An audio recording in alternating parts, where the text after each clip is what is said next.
ลาเพิ่นพี่น้องไงเนาะมาแล้วเนาะสบายดีน้องไม้พี่น้องไงมาแต่ไสลูกหลานนี่มาแต่ไสโอ้มีกินปลาอีกเลยพี่น้องเอ้ยโตเนาะใส่มาเบิ่งอยู่หั่นsao ít ngànสั่นโตพี่น้องไงเนาะมาฮอดพบพ่อน้องเพิ่นมาแต่อุ้ยมีฮอดปลาฮึบอุ้ยพักหยังลูกอันนี้ผักอีคูฮึบชั่วถูกพี่น้องหากินมานเด้อน้องคล้ายๆกับปลารสแล้วแต่ว่าบ่คือในพี่น้องหัวแดมช่ำอุ้ยนี่เนาะแปลกๆเนาะนี่พี่น้องไปหามขึ้นเทิงเฮือนผู้จะแกะเบิ่งน้ำกันไปฮึบได้บ่เอาพี่น้องเอ้ยเนาะมาแล้วกองปริศนาจากฝั่งไทยให้น้องเพิ่นแก้บัดนี้พ่อให้น้องเพิ่นแก้ค่อยๆเบิ่งอยู่หั่นพี่น้องเนาะปึ๊บเบิ่งอยู่ลูกมันเป็นหยังจะมากระเบิดไปจักบาดนี่เนาะเฮ้ยคอยเด้อระวังมันเต้นใส่ได้หั่นพี่น้องเอ้ยปึ๊บดูไอ้โอ้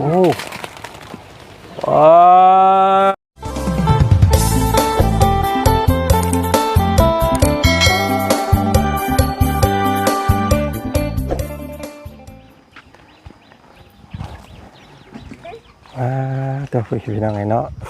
อันนี้น้องๆกับแม่ของน้องทายเพื่อนเนาะกำลังสะพายโอ้ยเพื่อนไม่ยืนเท่ากันก่อนลูกมาถามแม่กันก่อนพี่น้องไงเนาะตัดภาพมาทางพี่เนาะน้องของน้องไม้น้องทายเพื่อนเนาะกำลังหาบอันพื้นมาแต่ใส่แม่นี่ไปทางพุ่นบ่ไก่บ่ไปหาบมาไก่บ่โอ้ยเนาะเอานักไปเนาะเมื่อเฮือนเด้อเดี๋ยวเราเบาสิมีแนวมาให้เด้อไปพี่น้องเนาะไปมาไว้มองนักบังละนักมาไว้มาปงมงไหนปงอยู่ไสนี่เนาะไปเนาะว่างปงมงไหนโอ้ได้อันเบียกไปเลยลูกชายเราพี่น้องไงแต่ละคนปุ๊บ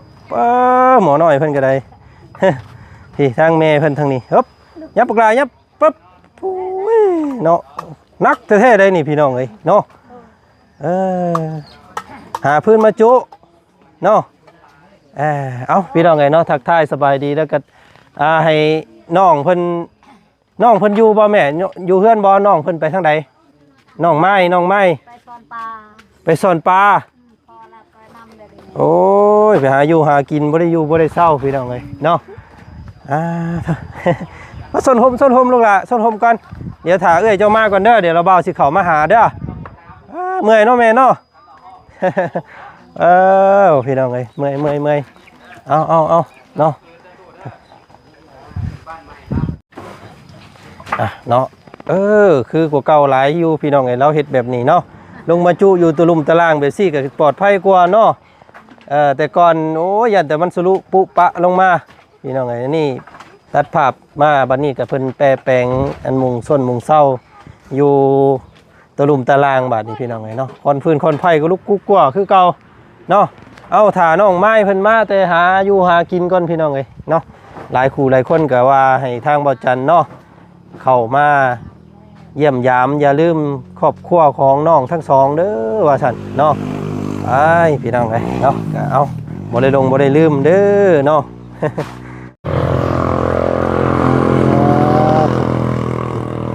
ลาเพิ่นพี่น้องไงเนาะมาแล้วเนาะ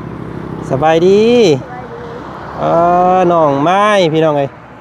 มาแต่ไสลูกหลานนี่มาแต่ไสมาแต่ซอนนี่หลานน้อยเพิ่นก็สบายดีลูกหลานสบายดี น้อง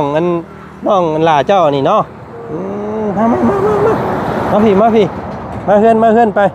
จุดงพี่น้องเอ้ยโอ้ได้หลายบ่เบิ่งอยู่หั่นลูกขออนุญาตอันยามสอนยามไส้เพิ่นก่อนพี่น้องเอ้ยโอ้เบิ่งโอ้นักสุยมาเนาะมื้อนี้โอ้มีกินปลาอีกได้พี่น้องเอ้ย โตเนาะใส่มาเบิ่งอยู่หั่น sao ít ngàn sẵn โตพี่น้องไงเนาะมาฮอดพบพ่อน้องเพิ่นมาแต่อุ้ยมีฮอดปลาฮึบอุ้ยพักหยังลูกอันนี้ tắc y khu พักอีกคู่ฮึบชั่วถูกพี่น้องหากินหมานเด้อน้องเพิ่นนี่เนาะเบิ่งหั่นปอโตเจ้าได้คนเดียวเจ้าบ่นี่ rồi อ๋อพอที่กุ้มแรงแล้วนี่เนาะ non ít ครับอันนี้เห็นผู้น้อยๆนะ rồi ผู้น้อยๆกับมานพ่อเพิ่นโอ้ยเนาะซ้ำสิกินมื้อแรงนี่พี่น้องเอ้ยมีกับข้าวแซ่บแล้วมื้อนี้เนาะ rồi น้องไม้พี่น้องเอ้ยเนาะน้องกระตูเปียกมุนมองมาแล้ว หนาวบ่ rồi nào หนาวเนาะบัดนี้พี่น้องเอ้ย chọc hầm là ใส่สนองเจ้าได้อีน้องไทยเด้ rồi น้องไทยลูกหลานมาพี่เนาะน้องไทยมาแน่เนาะ เอาเปลี่ยนเสือก่อนก็ได้ลูกหลานไปเนาะเปลี่ยนเสือก่อนยันหนาวยันน้องเพิ่นเป็นไข่เนาะเดี๋ยวจังมาขนของน้ำกันบัดนี้พี่น้องไงเนาะมีของฝากจากฝั่งไทยเนาะมาเยี่ยมมายามน้องเพิ่นพี่น้องไงให้น้องไม่ไปเปลี่ยนเสือก่อนโอ้ยสบายดีลูกหลาน สบายดีน้องไทยเนาะพี่น้อง อยู่เพื่อนเจ้าเอาน้องบ่ rồi เนาะเอื้อยไปหากินพี่น้องโอ้ได้ของหลายเด้อมื้อนี้เนาะสิมาเฮ็ดนี่ได้กินเด้นี่บ่มีตู้เฮ็ดนี่ได้กิน cua ขั่วเอาเนาะ rồi ออมใส่น้ำหน่อยๆใส่น้ำเจาะๆพี่น้องเอ้ยพากันวายใส่ปั้นข้าวเหนียวเนาะแซ่บแล้วนี่พี่น้องเอ้ย เอาถ่าเอื้อยเจ้าแป๊บนึงเด้อ rồi ถ่าเอื้อยเจ้าอาบน้ำเปลี่ยนเสื้อก่อนเดี๋ยวเฮามาเบิ่งอุ้ยปลายังลูกหลานนะแล้วป่ะ chuột ai ơi เบิ่งอยู่หันปลายังไป là nhìn dạ phải ปลายังคือซบแหลมๆเป็นตะย่านแท้โอ้ปลายังเอิ้นนี่ปลาเอ้ยโอ้พี่น้องเอ้ย lá đơ nó con โอ้ปลาซบแดมโอ้หาก็เคยเห็นนะบ่เคยเห็นจักเทื่อปลาเพิ่นเจ้าเอิ้นปลายังลูก bố บ่ฮู้คือกัน rồi ได้มาแล้วก็ต้องเป็นอาหารเบิดเลยแหละเนาะ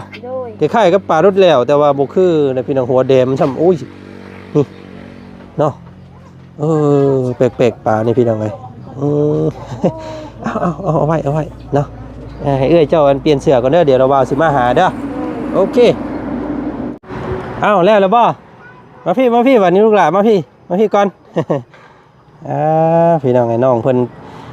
เปลี่ยนเสื้อก่อนบัดที่นี่เนาะโอ้ยเนาะเอาพี่น้องเอ้ยนี่เนาะกล่องปริศนาลูกหล่ะเนาะจักสิมีอย่างนี้เพิ่นส่งตรงมาจากฝั่งไทยบ่าวจันกับบ่ได้แกะบ่ได้ง่ายเบิ่งเลยพี่น้องเอ้ยเนาะฮอดบ้านบ่าวจันปุ๊บแล้วก็หามขึ้นมารถปั๊บรถเนาะมันเน่ามันมีหมดจื้อแล้วบ่จักดอกอยู่ข้างในผู้พี่น้องเอ้ย ไปล่ะ2คนเจ้า2ไอ้น้อง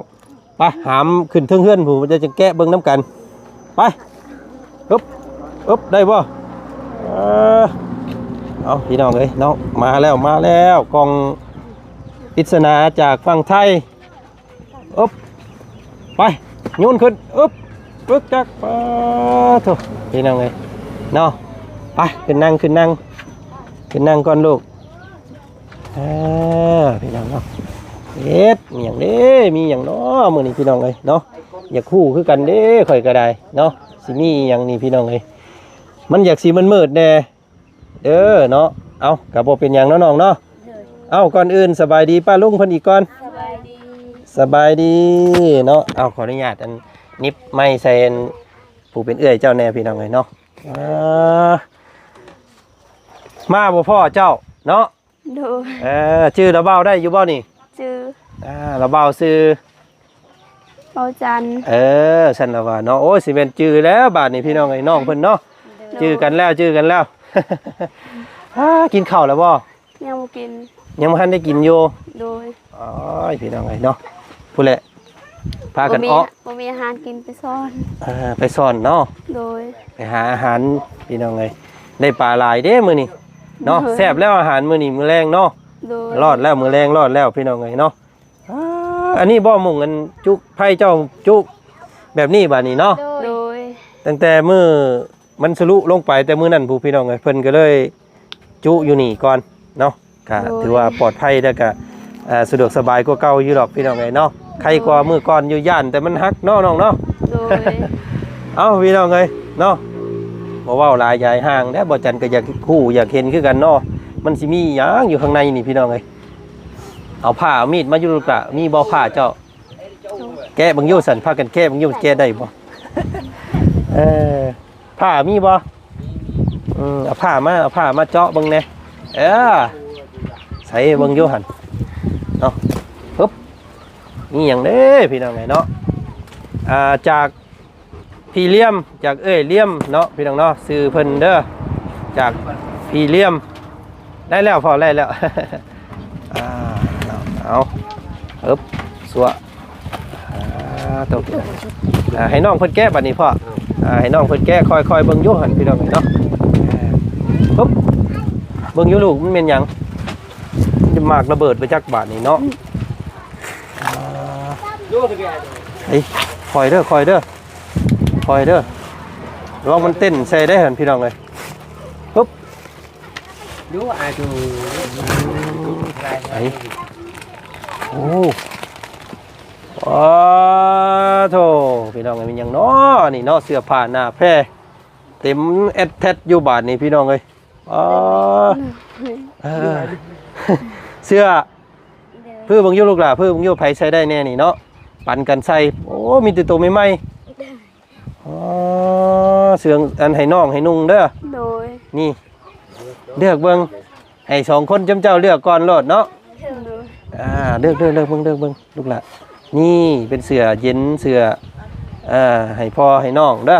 โดย อุ้ยงามเด้นี่มีแต่ตัวงามๆเนาะเสื้อเนาะโอ้นี่เป็นกางเกงให้น้องใส่ผู้นี้ โอ้งามพี่น้องเอ้ยเลือกปั่นกันเด้อกับแม่น้ำแม่อันนี้โอ้ให้น้องกันไม้เนาะงามนี่น้องไม้ใส่ก็ได้อันนี้พี่น้องเนาะน้องทายก็ได้โอ้เบิ่งหันโอ้เต็มมาเลยมีแต่ตัวใหม่ๆเนาะเสื้อผ้ามาจากฝั่งไทยเพิ่นได้นี่พี่น้องเอ้ยเนาะบ่แม่นมาแต่ใกล้ได้นี่ ดีใจพี่น้องมื้อนี้เนาะเดี๋ยวจังพากันเลือกเบิ่งเด้อแต่ว่าคนเบิ่งพ่อข้าวๆกันก็ได้เนาะบ่เผาพื้นกันก็อย่าเนาะเอาออกเป็นจีบออกเบิ่งอยู่หั่นเบิ่งโอ้งามๆเด้อเนาะนี่อ๋อลึ โอ้ได้เสียงงามเด้อมื้อนี้ผู้ให้น้องสาวน้องชายเนาะส่วนหลายสิเป็นของเล็กน้อยเนาะของพ่อของแม่ยังบ่ค่อยมีได้พี่น้องเอ้ยมีแต่ของลูกนี่เสือแม่เลือกเบิ่งโอ้นี่งามเนาะโดย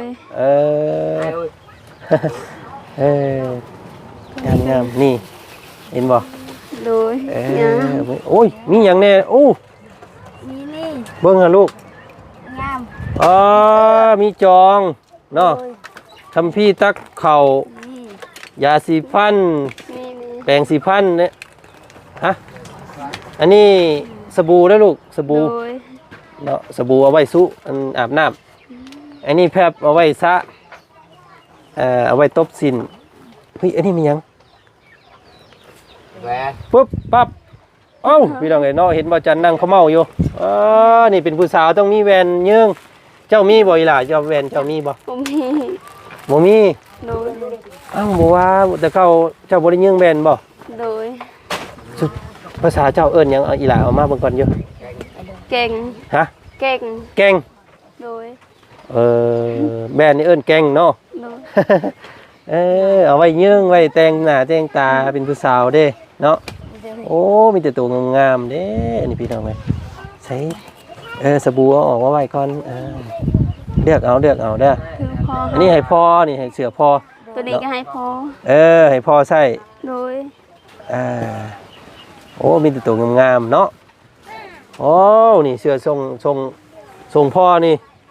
นี่ โดย โอ้ตัวพ่อมาพี่ได้ส่งงามแล้วเจ้าบาทนี่เนาะว้าวสบายดีนี่ใส่เบิ่งโยใส่ร่องอันให้เบิ่งโยโอ้ ง่ายเนาะ ซบรถสวมเบิ่งโยหั่น ใช่ ซุปก็ง่ายอยู่ดี ใหญ่บ่ โดย เอาอันใส่เอวผูกเอา เจ้า เอ้อ แม่ โอ้มีมีดนำโอ้ ส่งดิ นี่ส่งนอนใส่นอนเด้อตัวนี้พอดีพ่อพอดีเป๊ะเลย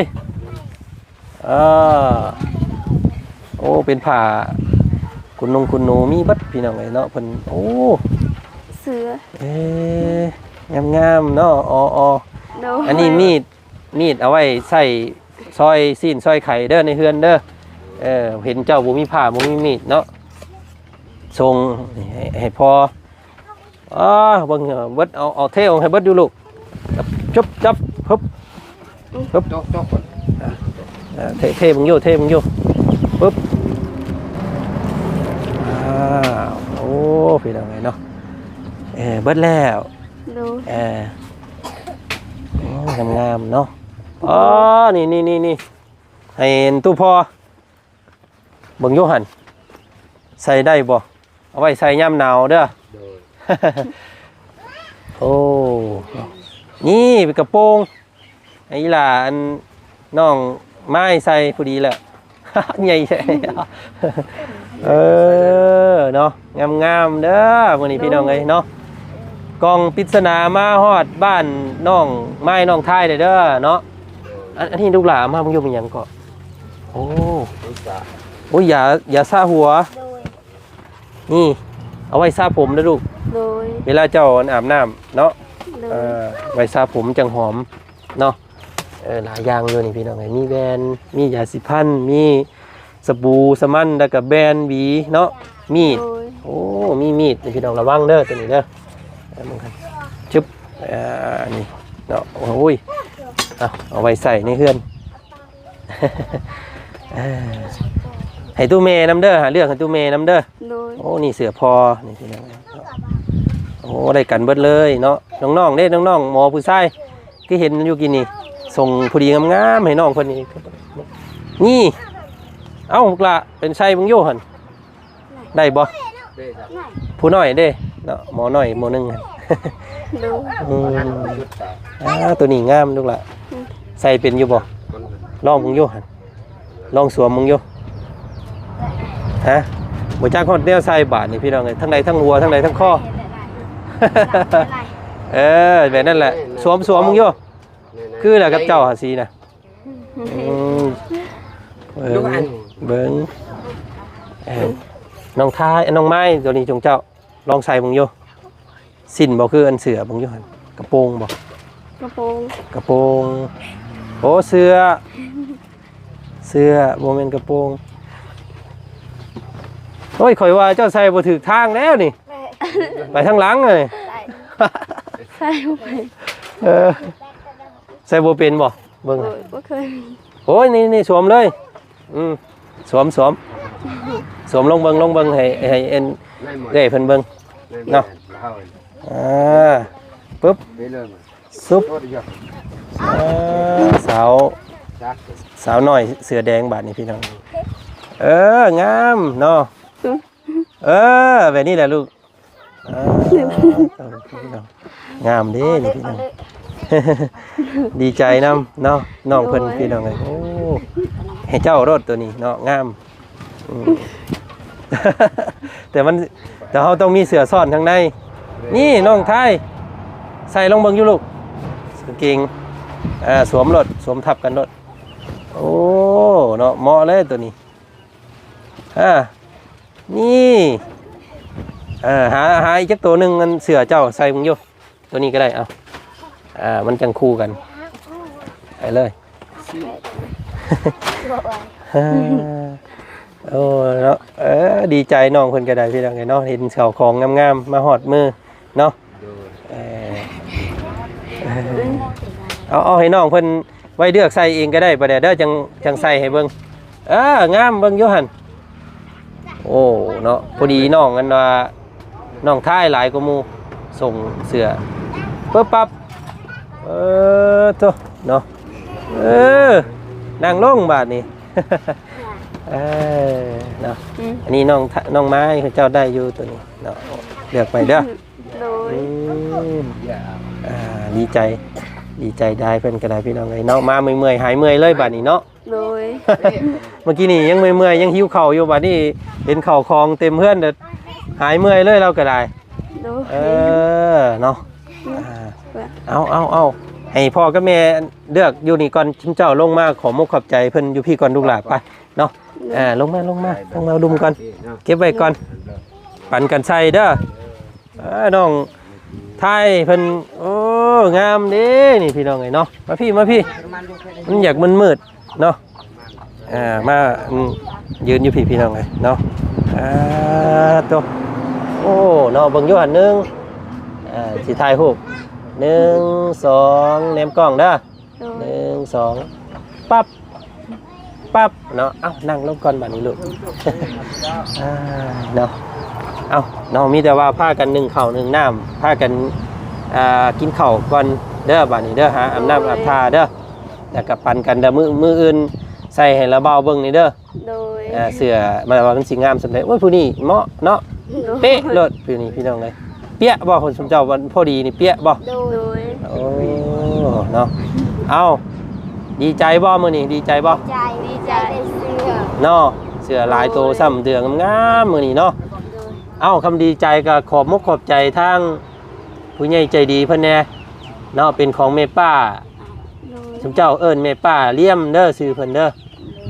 ทางพีเลี่ยมอยู่พังไทยเนาะเพิ่นส่งของมาให้พอจันก็เลยเอามาให้เจ้ามื้อนี้พี่น้องไงเนาะพากันขอบมุกขอบใจทีละคนเด้อเนาะนมมือขึ้นลูกละน้องไทยก่อนก็ได้ขอบใจเด้อผู้ใหญ่ใจดีทางแม่ปลาเลียมมอบให้น้องเชื่อนี่ให้อยู่ดีมีแห้งให้ร่ำให้รวยให้ยงมันยืนได้ให้มีสิ่งนี้ให้รวยเด้อสาธุเนาะขอบใจเพิ่นหลายๆเนาะลูกเนาะเอาน้องไม้ลูกละใจเด้อทางผู้ใหญ่ใจดีทางแม่ปลาเลี้ยมทางระบาวขอบใจแห้งเขาได้เสื้อทรงดีใจแห้งให้ร่ำให้รวยให้สุขภาพแข็งแรงโดยอายุยำยืนโดยไปที่ไหนมีแต่โชคดีขอบใจเด้อเนาะเอาพี่น้องไงเนาะดีใจน้ำเจ้าหลายๆเด้อมื้อนี้เด้อได้สิ่งของที่งามๆมาใส่เนาะลูกเนาะมีแวนแล้วก็มีสบู่สมันเนาะสร้างร่างกายให้ตัวเองสะอาดเด้อบัดนี้เด้อเนาะบ่ให้มีเห่าเด้อแต่ละคนบ่ให้มีเห่าเด้อเนาะส่วนเรื่องบ้านเฮือนซ่านเดี๋ยวจังว่ากันพี่น้องไงเนาะมื้อนี้ทางบ่จันขอโตลาก่อนเด้อไสล่ะให้เจ้าหากินข้าวซะเด้อบัดนี้เนาะพักผ่อนนำเมื่อยบ่โดยเมื่อยได้ของแล้วเป็นนี่ได้ข้าวของแล้วหายเมื่อยบ่โดยได้ของหายเมื่อยอีกเมื่อยซ้ำบาดนี้โดยได้ของงามเนาะได้ของเคยลายแบบนี้บ่เคยได้แบบนี้โดยเนาะเอาพี่น้องไงเนาะก็ขอให้เจ้ามีแต่สิ่งดีๆเข้ามาแล้วกันบัดนี้เด้อเนาะเอาพี่น้องไงเนาะครับเดี๋ยวสิมีข่าวดีแจ้งน้องเพิ่นอยู่เนาะเดี๋ยวให้ทางอ้ายเพิ่นส่งมาฮอดบ่าวจันก่อนเดี๋ยวบ่าวจันสิมาแจ้งอีกทีนึงบ่าวซีเมนต์หยังเนาะโดยมื้อนี้ทางบ่าวจันไปก่อนเด้อโดยขอบใจเด้อโดยขอบใจโชคดีมีแฮงให้ร่ำให้รวยให้สุขภาพแข็งแรงไปจังใดมีแต่โชคดีใจเด้อสบายดีเนาะพี่น้องไปหากินข้าวก่อนบัดนี้ลูกหล่ะเนาะโอ้ยไปขึ้นไปเลือกได้ใส่ให้เราเบาเบิ่งเด้อดีใจน้องเพิ่นก็ยิ้มเป้ยพี่น้องเอ้ยมาแต่หากินเมื่อยหายเมื่อยเบ่เลยเราก็ได้เนาะปั่นกันเด้อปั่นกันใส่พี่น้องเอ้ยเนาะเอาเฮือนซ่านของน้องเพิ่นก็ผุพังปลักหักเพพี่น้องเอ้ยโอ้ยเนาะก็หลายคู่หลายคนก็สงสารเนาะแล้วก็อยากให้บ่าวจันเข้ามาอัปเดตแล้วก็ถ่ายทำเรื่อยๆว่าซั่นพี่น้องเอ้ยเนาะสวยน้องเพิ่นแน่ว่าซั่นเนาะก็เรื่องนี้ก็ขึ้นอยู่กับบุญวาสนาเนาะพี่น้องเนาะขึ้นอยู่กับโชคชะตาของครอบครัวเพิ่นเนาะก็ หวังว่าสิมีข่าวดีไว้นี่พี่น้องเอ้ยเนาะเกี่ยวกับบ้านเฮือนซ่านหรือว่าที่ดินตอนหญ้าให้เราเนาะจังใดก็ติดตามเบิ่งส้มนํกันอีกคลิปหน้าคลิปนี้ขอขอบพระคุณขอบมุกขอบใจขอบคุณทางพี่เลี่ยมเนาะเพิ่นมอบเสื้อผ้างามๆมาให้มื้อนี้พี่น้องเอ้ยเนาะหลายอย่างหลายแนวบ่ว่าสิเป็นมีดสบู่ยาสีฟันแปรงสีฟันเนาะแล้วก็เป็นแพบพี่น้องเอ้ยเครื่องนุ่งของใช้ป้าเนาะงามพี่น้องเอ้ยน้องเพิ่นดีใจจ้อยๆว่าซั่นเนาะ เอ้าเนาะขอบมุกขอบใจทั้งพี่เลี้ยมหลายๆเนาะมื้อนี้มอบให้น้องเพิ่นเรียบร้อยแล้วเนาะขอบใจเด้อบัดสุขุสุคนนํพี่น้องเอ้ยที่ติดตามนะครับส้มคลิปนี้จบโดยบ่ขามโฆษณาเนาะก็หวังว่าน้องเพิ่นสิมีข่าวดีเนาะเรื่องบ้านพี่น้องเอ้ยก็รุ่นเบิ่งส้มน้ำกันให้กำลังใจได้พี่น้องเด้อคอมเมนต์มาให้กำลังใจน้องเพิ่นแน่เนาะพี่น้องเนาะไปมื้อนี้สบายดีเด้อ